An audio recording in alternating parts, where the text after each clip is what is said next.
বন্ধুরা, আমার নাম কৃতাঞ্জলি শীল। আমি কলকাতার একজন মেয়ে।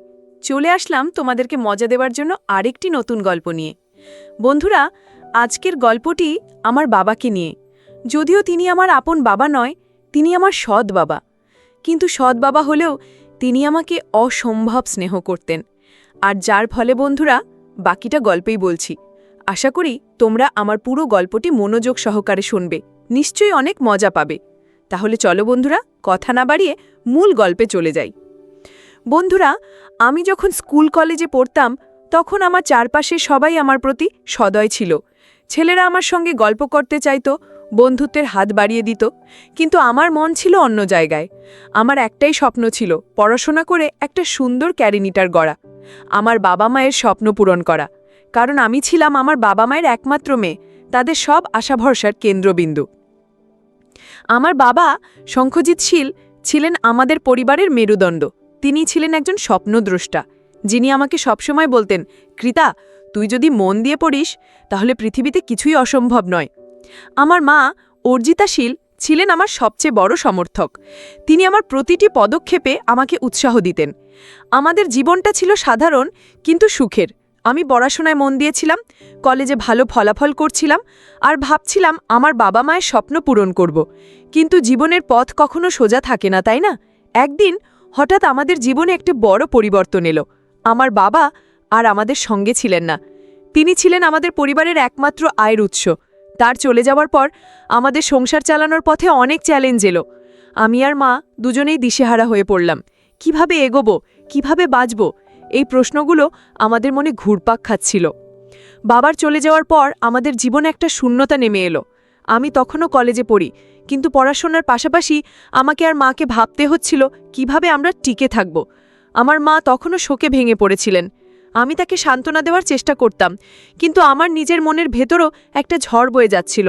আমার স্বপ্ন, আমার লক্ষ্য সবকিছুই যেন ঝাপসা হয়ে আসছিল। এই সময় আমার নানা ভাই, যিনি আমাদের পরিবারের একজন শুভাকাঙ্ক্ষী, আমাদের জন্য একটা বড় সিদ্ধান্ত নিলেন। তিনি ভাবলেন আমার মাকে পুনরায় বিয়ে দেওয়া উচিত। তার যুক্তি ছিল, আমি একটা মেয়ে, যদি আমার বিয়ে হয়ে অন্য জায়গায় চলে যাই তাহলে মা একা হয়ে যাবেন। মায়ের বাকি জীবনটা কিভাবে কাটবে? এই চিন্তা থেকেই তিনি আমার মায়ের জন্য একজন উপযুক্ত পাত্র খুঁজতে শুরু করলেন। নানা ভাইয়ের পরিচয়ে আমরা জানতে পারলাম গৌরনীল মজুমদারের কথা। তিনি ছিলেন গঞ্জের একজন নামকরা ব্যবসায়ী। তার প্রথম স্ত্রী আর বেঁচে ছিলেন না, আর তার একমাত্র ছেলে রুশিল মজুমদারের সঙ্গে তিনি জীবন কাটাচ্ছিলেন। নানা ভাইয়ের মাধ্যমে সবকিছু ঠিকঠাক হয়ে গেল, আর আমার মা গৌরনীলের সঙ্গে বিয়ে করলেন। আমি প্রথমে নানার বাড়িতেই ছিলাম, কিন্তু মাকে ছাড়া আমার খুব কষ্ট হচ্ছিল। তাই আমি সিদ্ধান্ত নিলাম আমি মায়ের কাছে চলে যাব। গৌরনীল, আমার সৎ বাবা, প্রথম দেখাতেই খুব ভালো মানুষ মনে হলেন। তিনি আমাকে খুব স্নেহ করতেন, একেবারে নিজের মেয়ের মতো। আমার মা তারই আচরণে খুব খুশি হলেন। আমিও ভাবলাম বাবাকে হারানোর পর হয়তো আমি আবার একজন বাবার ভালোবাসা পেলাম। কিন্তু কয়েকদিন যাবার পর আমার মনে একটা অদ্ভুত অনুভূতি জন্ম নিল। আমার সৎবাবার কথাবার্তা, তার আচরণ, কিছু একটা যেন ঠিক লাগছিল না। আমি লক্ষ্য করলাম মা যখন বাড়িতে থাকতেন না তখন গৌরনীল আমার সঙ্গে বেশি করে গল্প করতে চাইতেন। তার কথায় একটা আলাদা ভাব ছিল যা আমার কাছে রহস্যময় মনে হতো। আমার মনের ভেতর একটা প্রশ্ন জাগতে শুরু করলো, এই আচরণের পেছনে কি লুকিয়ে আছে? তিনি কি আমাকে সত্যিই নিজের মেয়ের মতো ভালোবাসেন, নাকি এর পেছনে অন্য কিছু আছে? বন্ধুরা, আমার মনের মধ্যে বারবার এমন প্রশ্ন ঘুরপাক খাচ্ছিল। বন্ধুরা, নতুন বাড়িতে এসে আমার জীবনটা যেন একটা নতুন মোড় নিয়েছিল। গৌরনীল, আমার সৎবাবা, আমাকে সত্যিই অনেক স্নেহ করতেন। তিনি আমার পড়াশোনার খোঁজ খবর নিতেন, আমার ভবিষ্যৎ নিয়ে কথা বলতেন। মাঝে মাঝে তিনি আমাকে বলতেন, কৃতা, তুই যদি মন দিয়ে এগোস তাহলে তোর স্বপ্নগুলো অবশ্যই পূরণ হবে। তার কথায় আমার বাবার কথা মনে পড়ে যেত। কিন্তু তবুও তার কথাবার্তায় কিছু একটা ছিল যা আমার মনে একটা প্রশ্ন তৈরি করছিল। আমার সৎ ভাই রুশিলের সঙ্গে আমার তেমন কথা হতো না। সে বেশিরভাগ সময় বাইরে থাকত, বন্ধুদের সঙ্গে সময় কাটাত। রুশিলের বয়স আমার থেকে একটু বেশি, কিন্তু তার জীবনযাত্রা আমার কাছে বেশ উদাসীন মনে হতো। সে পড়াশোনায় তেমন মনোযোগী ছিল না, আর গৌরনীল প্রায়ই তার উপর বিরক্ত হতেন। আমি লক্ষ্য করেছিলাম গৌরনীল রুশিলের ব্যাপারে আমার কাছে মাঝে মাঝে অভিযোগ করতেন, কৃতা, ওর মধ্যে কোনো দায়িত্ববোধ নেই, তিনি বলতেন। আমি শুধু মাথা নেড়ে সম্মতি জানাতাম, কিন্তু মনে মনে ভাবতাম, এটা কি আমার জানা দরকার? একদিন সকালে মা যখন বাজারে গিয়েছিলেন, গৌরনীল আমাকে ডেকে বললেন, কৃতা, একটু বস, তোর সঙ্গে কিছু কথা আছে। আমার মনটা একটু অস্থির হলো। তার গলার স্বরে একটা গাম্ভীর্য ছিল, যা আমাকে ভাবিয়ে তুলল। আমি চুপচাপ বসলাম। তিনি বলতে শুরু করলেন, তুই তো জানিস আমি তোকে আমার নিজের মেয়ের মতোই ভালোবাসি, কিন্তু আমার মনে একটা চিন্তা কাজ করে। আমি চুপ করে তার দিকে তাকিয়ে রইলাম।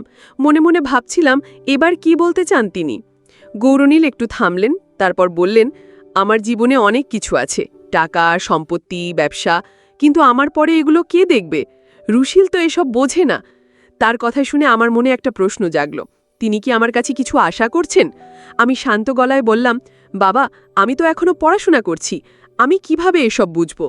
তিনি হাসলেন, কিন্তু সেই হাসিতে কিছু একটা যেন রহস্যময় ছিল। এরপর থেকে আমি আরও বেশি সতর্ক হয়ে গেলাম। গৌরনীল যখনই আমার সঙ্গে গল্প করতেন, আমি লক্ষ্য করতাম তার কথার মধ্যে একটা গভীরতা থাকত। তিনি আমার ভবিষ্যৎ নিয়ে কথা বলতেন, কিন্তু মাঝে মাঝে তার প্রশ্নগুলো আমার কাছে অদ্ভুত লাগত। একদিন তিনি আমাকে জিজ্ঞেস করলেন, কৃতা, তুই কি কখনো ভেবেছিস তোর জীবনে একটা বড় দায়িত্ব নিতে হবে? আমি অবাক হয়ে গেলাম। এটা কি ধরনের প্রশ্ন? আমার মনে একটা সন্দেহ ক্রমশ বাড়তে শুরু করল। গৌরনীলের কথাবার্তা, তার আচরণ, সব কিছুই যেন আমাকে কিছু একটা বলতে চাইছে, কিন্তু আমি ঠিক বুঝে উঠতে পারছিলাম না। আমি মাকে এসব কথা বলতে চাইলাম, কিন্তু ভাবলাম এটা হয়তো মায়ের মনে অস্বস্তি তৈরি করবে। তিনি তো গৌরনীলের ওপর খুব ভরসা করেন। আমি ঠিক করলাম আমি নিজেই এই রহস্যের জট খুলব। একদিন বিকেলে আমি বাড়ির ছাদে বসে ভাবছিলাম। গৌরনীল তখন বাড়িতে ছিলেন না। আমার মনের মধ্যে অনেক প্রশ্ন ঘুরপাক খাচ্ছিল। তিনি কি সত্যিই আমাকে নিজের মেয়ের মতো ভালোবাসেন, নাকি তার মনে অন্য কিছু চলছে? আমি ঠিক করলাম আমাকে আরও কাছ থেকে তার আচরণ লক্ষ্য করতে হবে। আমি জানতেই চাই তার এই আচরণের পেছনে আসল সত্যটা কি। সেদিন রাতে খাওয়ার টেবিলে গৌরনীল আবার আমার দিকে তাকিয়ে হাসলেন। সেই হাসিতে যেন কিছু একটা রহস্য ছিল। আমার মন বলছিল হয়তো কিছুদিনের মধ্যেই বড় একটা ঘটনা ঘটতে চলেছে। আমি নিজেকে প্রস্তুত করলাম, কিন্তু মনে মনে একটা প্রশ্নও কাজ করছিল। বন্ধুরা, আমার সৎ বাবা গৌরনীলের আচরণ আমার মনে ক্রমশ বড় হয়ে উঠছিল একটা প্রশ্নচিহ্ন। তার কথাবার্তায় যেন কিছু একটা লুকিয়েছিল, যা আমি ঠিক ধরতে পারছিলাম না। আমি ঠিক করলাম আমাকে আরও সতর্ক হতে হবে। তার কথা, তার আচরণ, সব কিছু আমি মন দিয়ে লক্ষ্য করব। কিন্তু এই সবের মধ্যে আমার মায়ের সঙ্গে আমার সম্পর্কটা যেন ক্রমশ জটিল হয়ে উঠছিল। আমি মাকে কিছু বলতে চাইতাম, কিন্তু ভাবলাম এটা হয়তো মায়ের মনে অস্বস্তি তৈরি করবে। একদিন সকালে আমি কলেজ থেকে ফিরে দেখি গৌরনীল বাড়িতে একা। মা কোথায় গিয়েছিলেন, আর রুশিল তো বেশিরভাগ সময় বাইরে থাকে। গৌরনীল আমাকে দেখে হাসলেন। কৃতা, কলেজ কেমন চলছে? তুই তো খুব ভালো ছাত্রী, তাই না? আমি হালকা হেসে বললাম, হ্যাঁ বাবা, চেষ্টা করছি। কিন্তু তার হাসির মধ্যে আবার সেই রহস্যময় ভাবটা আমার চোখে পড়ল। আমি দ্রুত নিজের ঘরে চলে গেলাম। দিনগুলো এভাবেই যাচ্ছিল। আমি পড়াশোনায় মন দিতে চাইতাম, কিন্তু মনের মধ্যে একটা প্রশ্ন কাজ করত। গৌরনীল যখনই আমার সঙ্গে কথা বলতেন, তার কথায় একটা গভীর উদ্দেশ্য লুকিয়ে থাকত বলে মনে হতো। একদিন তিনি আমাকে বললেন, কৃতা, তুই তো খুব বুদ্ধিমান মেয়ে। আমার মনে হয় তুই আমাদের পরিবারের জন্য অনেক কিছু করতে পারিস। আমি একটু অবাক হয়ে জিজ্ঞেস করলাম, মানে কি বাবা? তিনি শুধু হাসলেন, আর কিছু বললেন না। এই ঘটনার পর আমি আরও বেশি চিন্তিত হয়ে পড়লাম। আমার মনে হচ্ছিল গৌরনীল আমার কাছে কিছু একটা আশা করছেন, কিন্তু সেটা ঠিক কী তা আমি বুঝতে পারছিলাম না। আমি ঠিক করলাম আমাকে রুশিলের সঙ্গে কথা বলতে হবে, হয়তো সেই কিছু জানে। একদিন বিকেলে যখন রুশিল বাড়িতে ফিরল, আমি তাকে একা পেয়ে বললাম, রুশিল, আমার সঙ্গে একটু কথা বলবি? সে একটু অবাক হয়ে বলল, কি ব্যাপার কৃতা? রুশিলের সঙ্গে আমার তেমন ঘনিষ্ঠতা ছিল না, তাই আমি সরাসরি প্রশ্ন করতে দ্বিধা করছিলাম। কিন্তু আমি সাহস করে বললাম, তোর বাবা কি সবসময় এমনই ছিলেন? মানে তিনি কি সবার সঙ্গে এমন গভীর কথা বলেন? রুশিল হাসল, কিন্তু তার হাসিতে একটা উদাসীন ভাব ছিল। সে বলল, বাবা তো সবসময় একটু বেশি চিন্তা করেন, তুই চিন্তা করিস না, ওটা ওনার স্বভাব। কিন্তু তার কথায় আমার মনের প্রশ্ন কমল না। একদিন রাতে খাওয়ার টেবিলে আমরা সবাই একসঙ্গে বসেছিলাম। গৌরনীল হঠাৎ বললেন, কৃতা, আমি তোর জন্য একটা ভালো প্রস্তাব নিয়ে ভাবছি।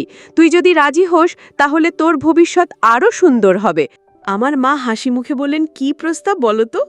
গৌরনীল শুধু হাসতেন আর বললেন, সময় হলে বলবো। আমার মনের ভেতর আবার সেই প্রশ্নই ঘিরে এলো। আমি ঠিক করলাম আমাকে এই রহস্যের গভীরে যেতে হবে। গৌরনীলের কথার পেছনে কি উদ্দেশ্য লুকিয়ে আছে তা আমাকে জানতেই হবে। আমি মনে মনে প্রতিজ্ঞা করলাম আমি সত্যটা বের করব, কিন্তু মায়ের মনে কোনো অস্বস্তি হবে এমন কিছু আমি করব না। আমার মন বলছিল এই গল্পের পরবর্তী পদক্ষেপ আমার জন্য একটা বড় পরীক্ষা হতে চলেছে।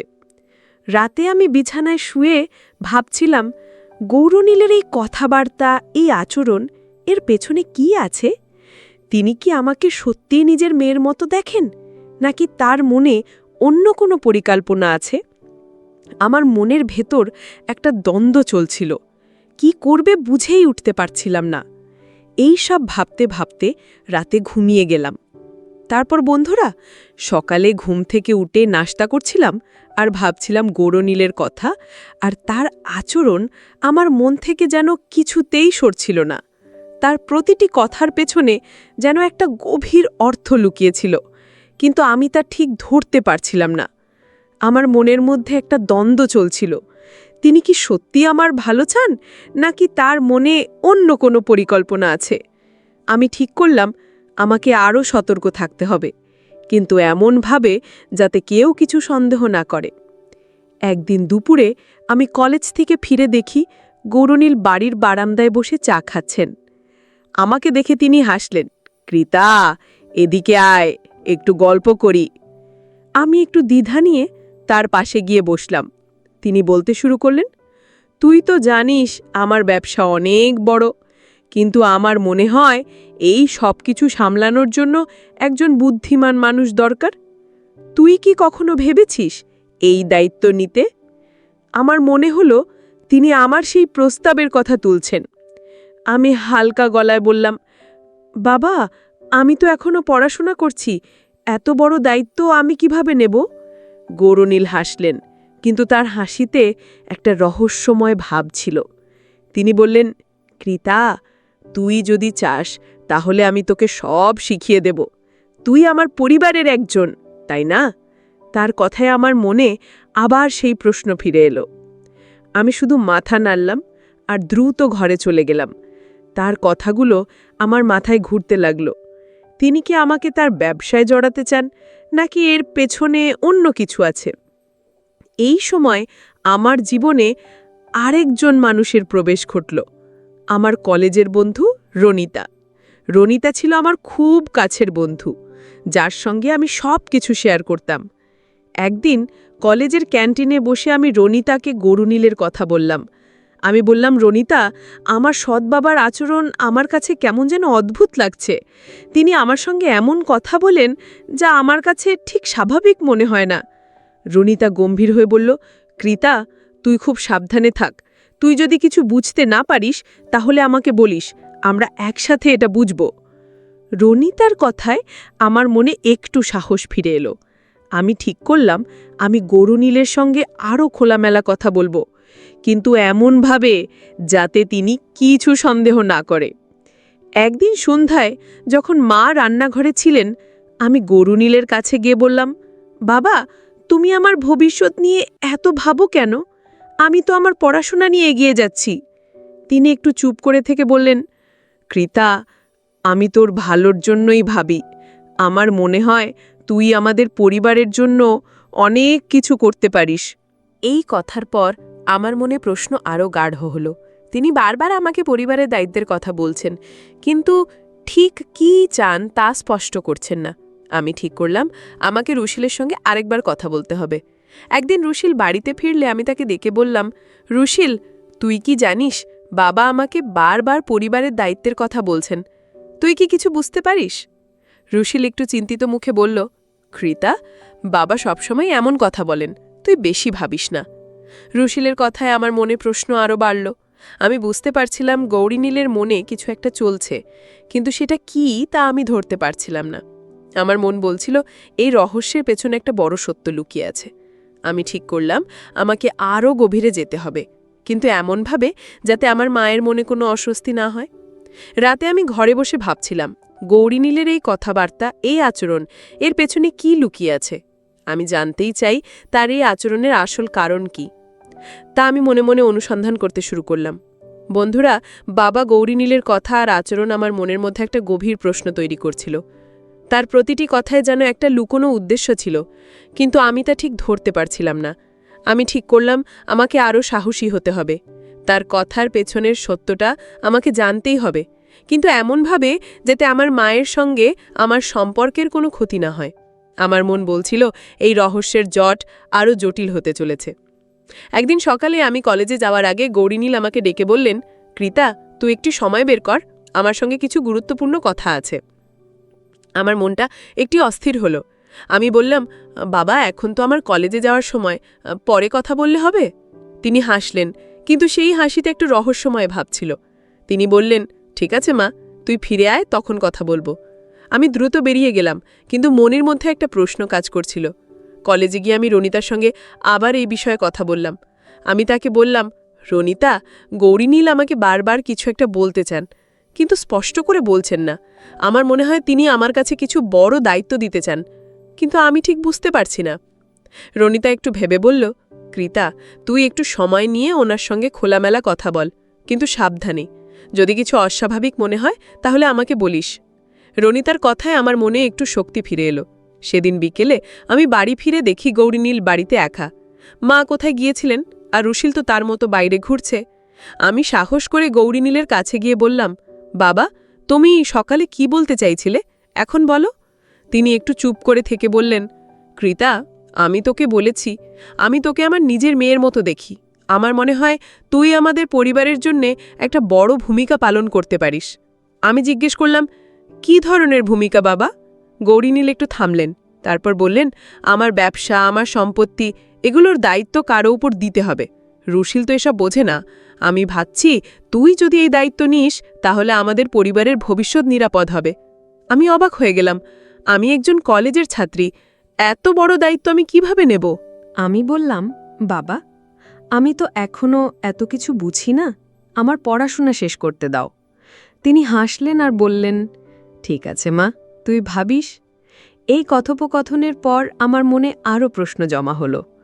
গৌরনীল কি সত্যিই আমাকে তার ব্যবসার দায়িত্ব দিতে চান, নাকি এর পেছনে অন্য কিছু আছে? আমি ঠিক করলাম আমাকে আরও গভীরে যেতে হবে।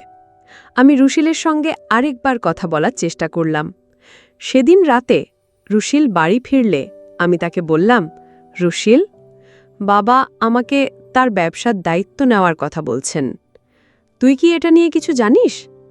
রুশিল একটু অবাক হয়ে বলল, কৃতা, বাবা সব সময় এমন বড় বড় কথা বলেন, তুই বেশি চিন্তা করিস না। রুশিলের কথায় আমার মনের প্রশ্ন কমল না, বরং আরও বাড়ল। আমি ভাবলাম রুশিল হয়তো কিছু জানে, কিন্তু বলতে চাইছে না। আমি ঠিক করলাম আমাকে গৌরনীলের কথা আরও মনোযোগ দিয়ে শুনতে হবে। তার প্রতিটি কথা, প্রতিটি আচরণ, সবকিছু আমাকে খুঁটিয়ে দেখতে হবে। আমার মন বলছিল এই গল্পের পরবর্তী অধ্যায়ে কিছু বড় সত্য উন্মোচিত হতে চলেছে। রাতে আমি ঘরে বসে ভাবছিলাম, গৌরনীলের এই প্রস্তাবের পেছনে আসল উদ্দেশ্য কি? তিনি কি সত্যিই আমাকে তার পরিবারের ভবিষ্যৎ হিসেবে দেখেন, নাকি এর পেছনে অন্য কোনো পরিকল্পনা লুকিয়ে আছে? আমার মনের ভেতর একটা দ্বন্দ্ব চলছিল। আমি জানি না এই দ্বন্দ্বের শেষ কোথায়। বন্ধুরা, একদিন সকালে আমি কলেজে যাওয়ার আগে গৌরনীল আমাকে ডেকে বললেন, কৃতা, তুই কি আমার কথাটা ভেবেছিস? আমি তোকে আমার ব্যবসার কিছু দায়িত্ব দিতে চাই। আমি একটু ইতস্তত করে বললাম, বাবা, আমি তো এখনো পড়াশোনা করছি, এত বড় দায়িত্ব আমি কিভাবে নেব? তিনি হাসলেন আর বললেন, তুই চিন্তা করিস না মা, আমি তোকে সব শিখিয়ে দেব, তুই শুধু আমার উপর ভরসা কর। তার কথায় আমার মনে আবার সেই প্রশ্ন ফিরে এলো। আমি কলেজে গিয়ে রনিতার সঙ্গে এই বিষয়ে কথা বললাম। আমি বললাম, রনিতা, গৌরনীল আমাকে বারবার তার ব্যবসার দায়িত্ব নেওয়ার কথা বলছেন। আমার কেমন যেন সন্দেহ হচ্ছে। রুনিতা গম্ভীর হয়ে বলল, কৃতা, তুই খুব সাবধানে থাক। তুই যদি কিছু বুঝতে না পারিস তাহলে আমি তোর সঙ্গে থাকব। তুই ওনার সঙ্গে খোলামেলা কথা বল, কিন্তু নিজেকে সুরক্ষিত রাখ। রনিতার কথায় আমার মনে একটু আত্মবিশ্বাস ফিরে এলো।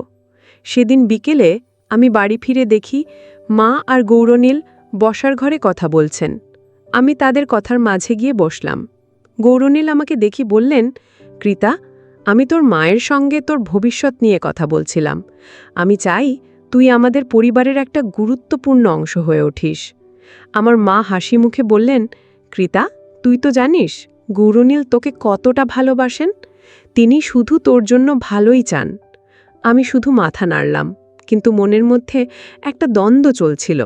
আমি ঠিক করলাম আমাকে রুশিলের সঙ্গে আরও খোলামেলা কথা বলতে হবে।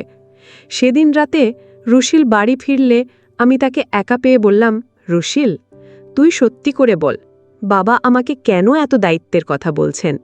তুই কি কিছু জানিস? রুশিল একটু চুপ করে থেকে বলল, কৃতা, বাবা সবসময়ই চান পরিবারের কেউ তার ব্যবসা সামলাক। আমি তো পড়াশোনায় ভালো না, তাই হয়তো তিনি এসব বলছেন। আমি বললাম, কিন্তু আমি তো তার নিজের মেয়ে না। তিনি আমার উপর এত ভরসা কেন করছেন? রুশিল শুধু মাথা নাড়ল আর বলল, বাবার মনের কথা আমি ঠিক বুঝি না। রুশিলের কথায় আমার মনে প্রশ্ন আরও বাড়ল। আমি ভাবলাম, গৌরনীলের এই প্রস্তাবের পেছনে কি শুধুই ব্যবসার কথা, নাকি আরও কিছু আছে? আমি ঠিক করলাম আমাকে তার সঙ্গে আরও সরাসরি কথা বলতে হবে। একদিন সকালে মা যখন বাড়িতে ছিলেন না, আমি গৌরনীলের কাছে গিয়ে বললাম, বাবা, তুমি আমাকে স্পষ্ট করে বলো, তুমি আমার কাছে কি চাও? আমি তো এখনো পড়াশোনা করছি, আমি কিভাবে তোমার ব্যবসার দায়িত্ব নেব? তিনি হাসলেন আর বললেন, কৃতা, তুই আমার কথাটা ভুল বুঝছিস, আমি শুধু তোর ভালো চাই। গৌরনীলের কথায় আমার মনের জট আরও জটিল হয়ে গেল। আমি বুঝতে পারছিলাম তিনি কিছু একটা লুকাচ্ছেন।